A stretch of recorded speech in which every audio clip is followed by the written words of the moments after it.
Sampai ada kisah yang luar biasa dari seorang sahabat namanya Tamim ibnu Aus Ad-Dari. Tamim ibnu Aus Ad-Dari ini masuk Islam belakangan, 2 tahun sebelum wafatnya Rasul. Di tahun ke-9 Hijriah dia baru masuk Islam. Dan dia seorang pelaut. Jadi suatu ketika Tamim Ad-Dari ini banyak berjasa juga dalam Islam, walaupun dia tidak lama berjumpa dengan Rasul, tapi dia orang yang menerangi masjidnya Rasul dengan pengalamannya, dan dia pula yang membuat mimbar Rasul. Ini Tamim ibnu Aus Ad-Dari ini. Ya. Jadi suatu ketika sebelum dia masuk Islam, dia berlayar ke lautan. Tidak tahu di laut mana, karena kemunculan Dajjal itu tidak jelas. Cuman Rasul mengatakan dari arah timur kota Madinah. Ketika Rasul, apakah di laut Syam? Tidak. Apakah di laut Yaman? Tidak. Lalu di mana? Dari timur Madinah. Dari timur Madinah, yang mungkin mengarah ke Irak, ke Iran, begitu kan, karena Dajjal juga akan muncul di situ. Jadi Tamim ibnu Aus Ad-Dari ini berlayar, tiba-tiba diombang-ambingkan dengan 30 awaknya, kemudian terdampar di satu tempat, semuanya hutan belantara. Ada yang mengatakan di laut Yaman. Jadi ketika dia merasa ini saya sudah mati atau belum, rupanya belum mati, maka dengan pasukannya masuk ke dalam hutan. Di tengah hutan dia mendapatkan satu binatang, subhanallah, nggak tahu belakang, nggak tahu depan, karena buluan semuanya, berbulu dari atas ke bawah. Dan itu makhluk yang pertama kali dijumpai oleh Tamim Ad-Dari. Gimana nggak takut? Nggak pernah melihat makhluk seperti itu. Maka dengan ketakutannya dia mengatakan, siapa kamu? Ya, kata Tamim Ad-Dari, kaget loh, ini binatang tak bisa ngomong. Ya, dia mengatakan kami dari Arab. Terus balik nanya, siapa kamu? Ana jassasah. Jassasah itu artinya jasus, mata-mata. Maksudnya mata-matanya. Ya. Maka kemudian siapa jassasah? Jassasah tidak mengatakan. Jassasah hanya mengatakan, engkau sudah ditunggu orang. Dia sudah lama bertahun-tahun mencari kabar. Ternyata orang yang ditunggu sudah datang. Datanglah kau ke salah satu gubuk atau rumah besar yang ada di tengah hutan. Kau temui dia. Dia sudah lama menunggu kalian. Berangkatlah Tamim dan 30 awaknya ke tempat yang diisyaratkan makhluk tadi. Rupanya ada. Masuk ke dalam rumah, ada orang yang diborgol tangannya, diborgol kakinya, diborgol lehernya. Tiba-tiba mengatakan kepada orang ini, dari mana kalian? Maka Tamim dengan ketakutan mengatakan, nahnu minal Arab, kami dari Arab. Ha, kalian dari Arab? Taib, saya akan bertanya kepada kalian,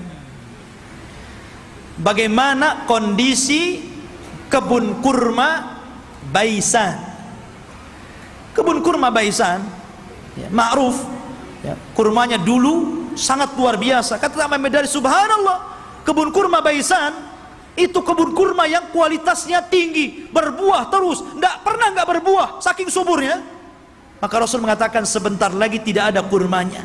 Kata para peneliti, hampir sudah 100 tahun yang silam dari sekarang ini sudah tidak berbuah lagi kurma-kurma yang ada di Baisan itu. Kemudian kata orang ini mengatakan, bagaimana kabar tentang telaga yang ada di Tobariyah, telaga Tobariyah. Dan telaga Tobariyah itu telaga yang dijadikan orang-orang Israel untuk diambil air minum bersih mereka. Apakah nyusut atau tidak? Kata dia, oh masih banyak airnya. Dan katanya hari ini saya baca di Google itu, ya bisa percaya bisa tidak Google, kalau ingin yakin antum ke sana saja, ke Israel, ya. Katanya sudah surut hampir 30-40% airnya. Artinya apa yang dikatakan orang ini menjadi sebuah kenyataan. Kemudian kata orang ini mengatakan, bagaimana kabarnya Ainuz Zughar? Ainuz Zughar, mata air Zughar itu mata air bersih yang biasa diambil minum dan untuk perairan ladang, dan itu berdekatan dengan Bahrul Mayyit, ya, dengan laut mati. Laut mati yang dulu kaum Lut diadab, kemudian ditimpakan dan sekarang jadi laut mati. Lah, Ainuz Zughar itu ada di sekitar itu. Kata orang ini, apakah masih berair? Ya, masih berair. Para petani masih ngambil airnya, orang-orang masih minum di situ. Kata orang ini, sebentar lagi akan kering. Kemudian orang ini bertanya, apakah sudah tampak Nabi utusan Allah, Nabi Arab? Kata Tamim Ad-Dari, ya, dia sudah sampai di Madinah, berhijrah dari Mekah. Apakah orang-orang membenarkan dan mendustakan? Iya, ada yang membenarkan, ada yang mendustakan. Kata Dajjal, sebaik-baik manusia adalah orang yang mengikuti dia. Dajjal saja nyuruh kita ikut Nabi, ya. Dia mengatakan apa? Sebaik-baik orang adalah ikut dia. Dajjal tuh, ya. Sekarang yang bukan Dajjal nggak mau ikut Nabi, nggak mau juga nyuruh orang ikut sunnah Nabi. Ada orang ikut sunnah Nabi dikatakan Wahabi, ya kan? Ma'asyiral muslimin rahimani wa rahimakumullah. Maka kemudian Tamim Ad-Dari ketakutan, nggak mau lagi berdialog banyak-banyak, gitu kan?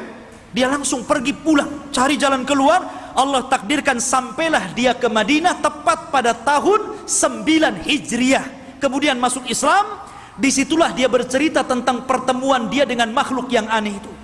Kata Nabi, tahukah kamu, manusia yang kau temui itu adalah Dajjal. Artinya sudah pernah ditemui salah seorang sahabat. Dan inilah satu-satunya kisah dari sahabat yang diriwayatkan Rasul, kemudian diriwayatkan kepada para sahabatnya. Rasul tidak pernah mengambil riwayat dari para sahabat. Yang ada sahabat meriwayatkan dari Nabi. Ini tidak, Nabi meriwayatkan dari sahabat, kemudian diriwayatkan ke sahabat yang lainnya. Satu-satunya sahabat yang diambil riwayatnya adalah Tamim Ad-Dari. Karena Rasul kan tidak punya, apalagi Tamim Ad-Dari seorang Nasrani sebelumnya, ya.